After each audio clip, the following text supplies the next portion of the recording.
Now, let's turn our attention to domestic politics because the Labour candidate Bev Craig is now the new mayor of Greater Manchester, succeeding her close pal Andy Burnham. Let's listen to Craig after the result. I'm honoured, I'm humbled, and I stand ready to serve the 3 million people that live across this fantastic city region.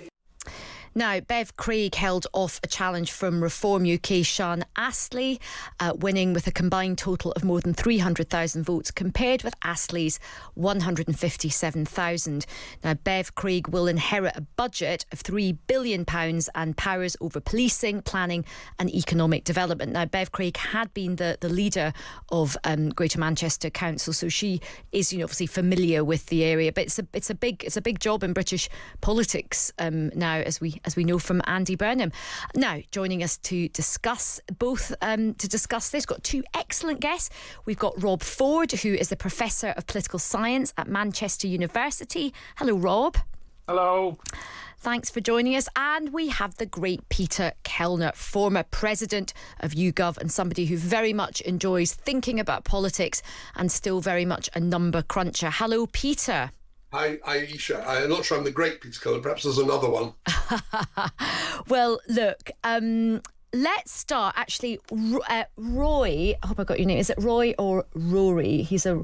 No. I've got a question for one of our listeners who messaged in because he was saying it's Roy in Bury from Greater Manchester. He wants to start off talking about mandate because he is very concerned that it was a very low turnout. So let's just discuss this record low turnout. Rob, let's start with you.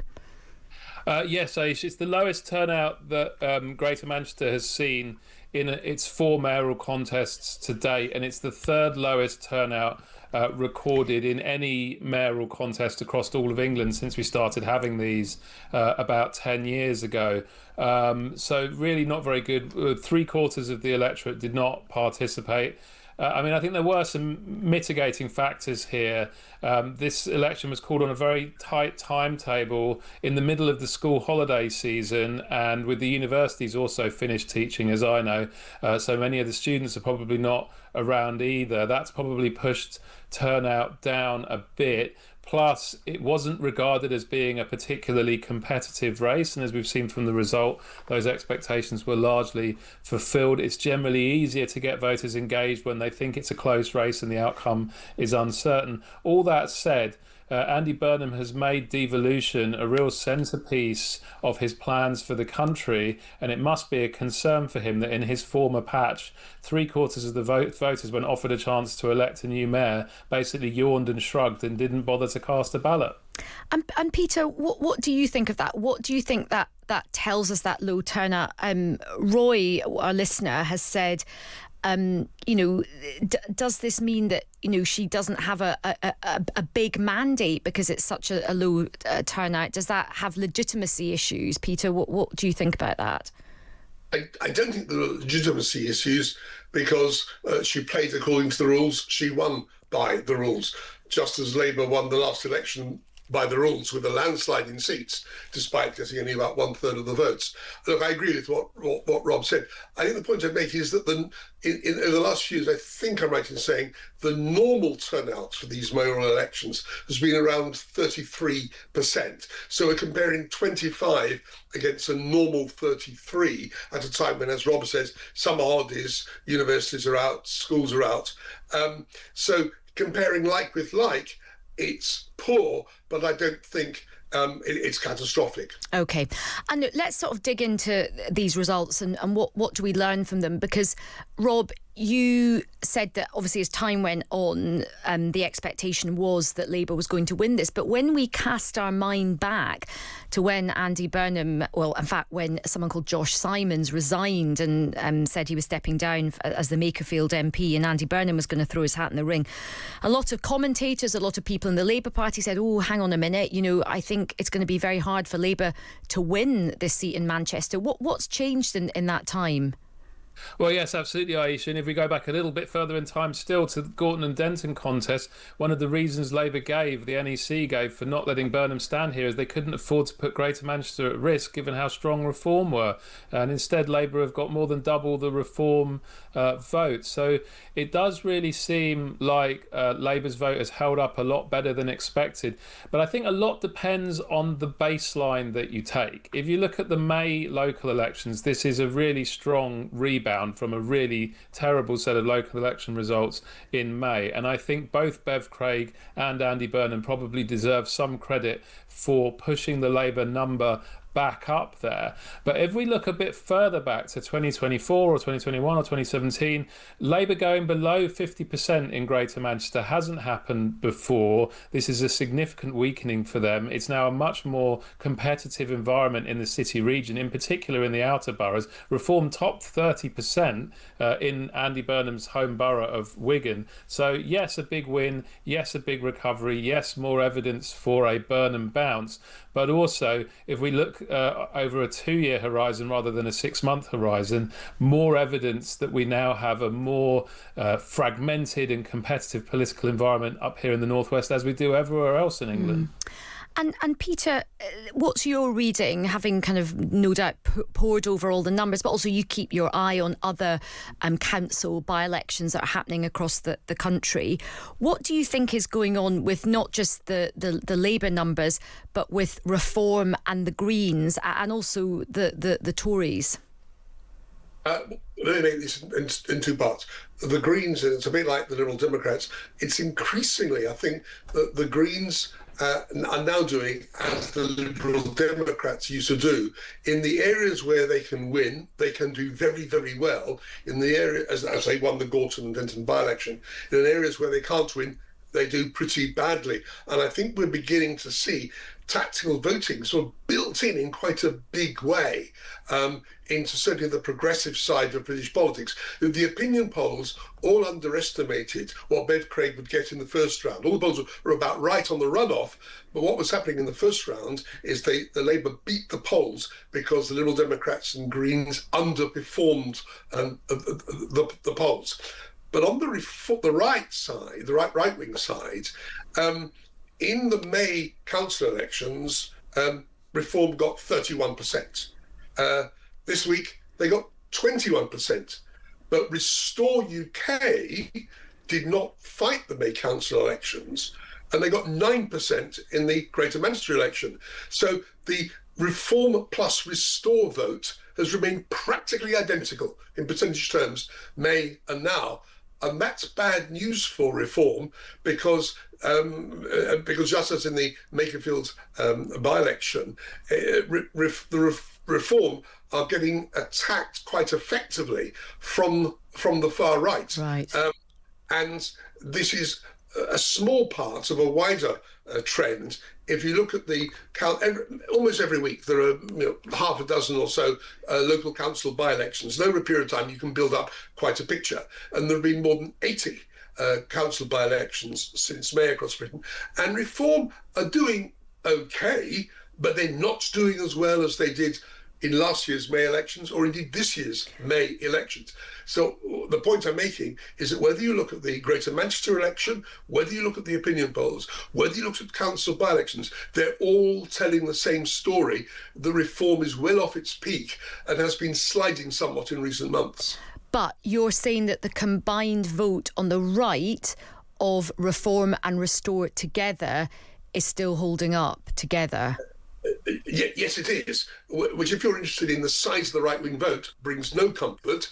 But if you're looking at Reform's prospects, if they are no longer monopolising that area to the right of the Conservative Party, when they were monopolising it and they were getting in the polls 29, 30, 31%, now they're no longer monopolising it, and there are all the other issues we know about in relation to Nigel Farage and money and various other controversies. It does look like Reform is sliding somewhat. Okay. Perhaps the biggest beneficiaries just now is Restore. And Rob, in terms of Labour and the left of politics, do you think that Labour with Andy Burnham coming in, is beginning to attract voters back who maybe went over to the Green Party? Or do you think it's too early to say? Is it tactical voting? Is it people lending Labour their vote? Tony from Manchester's just messaging saying, let's not get ahead of ourselves. The Craig votes are on loan in the hope that Andy Burnham delivers big if. Is it too early to say that Andy Burnham can win back those Green votes, or is it tactical voting at the moment? Well, it's probably a degree of both. I mean, what we have known in the polling for a while during the sort of unpopular tail end of the Starmer era is there was a pretty decent-sized chunk of the Green vote, which was people that were very much open to returning to Labour, but felt that Labour had become too right-wing. This was a logical consequence of what The Economist dubbed Morgan McSweeney's punch-a-hippie strategy, that Labour pursued this messaging that was designed to make clear to progressive voters that they weren't going to be listened to, and progressive voters responded by saying, well, that's fine, sod this for a game of soldiers, we're off to the Greens. So simply by no longer punching the hippies, I think Andy Burnham has managed to get some of them to come back. But obviously all of that experience leaves something of a legacy of distrust, so they are going to want to see him deliver as well as speaking a more welcoming game. But it's very clear in the initial polling that we've had since he's come in that a big part of the boost that he's getting is coming from parties to the left, and it's coming exactly from that slice of the electorate that sort of departed Labour but was still open to returning. So that is very much the lowest hanging fruit. But given how fragmented things are, all you need is the lowest hanging fruit to get back into the lead. Yeah, and to get back into the game. And look, Peter Kellner, Kemi Badenoch has had a lot of rave reviews about her own personal performance at the dispatch box and a lot of the media interviews she's doing. But how is that correlating to how the Conservatives are doing at the ballot box? Well, this is quite curious because Kemi Badenoch's personal ratings have gone up a lot over the last 9 months. And on average, in the polls, the proportion of people who say they like or they're impressed by her has roughly doubled from about 18% to about 36%.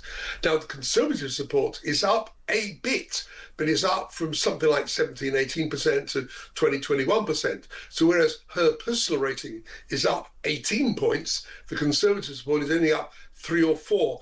And I think the Conservatives, and frankly, I think Labour's in the same boat, a better or improved or changed leader is a necessary condition, but is not sufficient.